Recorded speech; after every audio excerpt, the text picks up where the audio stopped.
Okay, with this video I'm going to show you stretches for your tibialis anterior, which is right along your shin. And one is going to be a kneeling squat.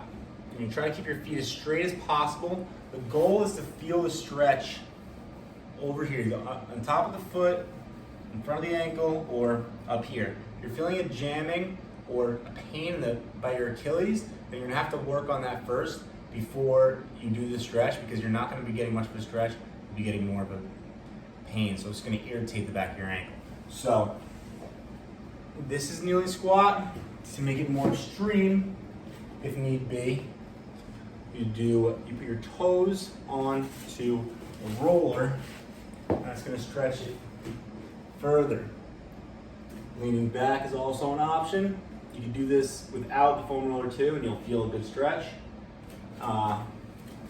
And if you need to regress it, you kind of rock back into it and only put as much pressure as you can handle, eventually going upright and falling backwards. The other one I'm going to show you is going to be, your foot is going to be on a yoga block, and you're going to fall back into it in as much stretch as you can there. Say your quads are tight and you're getting a lot in the knee. You can put something like a foam pad or a foam roller to take the knee part out of it, so you're just getting the ankle, okay? So it doesn't have to be this might be awkward, but pillows, towels, foam pads, anything to give it that buffer so you're not having to put the knee through a full range.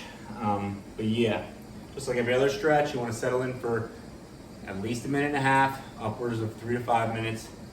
Try to relax and get lost into it.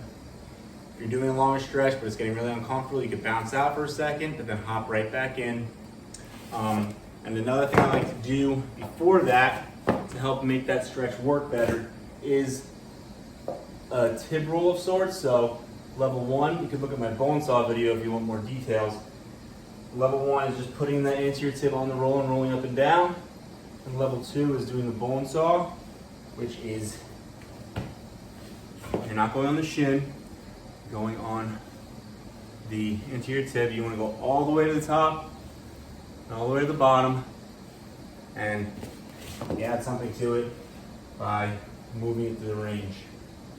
And one more thing that's worth noting is, can't use this right now because I don't have my shoes on, but using a tib bar. So using a tib bar, loading it up and just letting it fall, so you're letting it stretch the front of your ankles that way, because you can get a good stretch that way too. But any questions, let me know.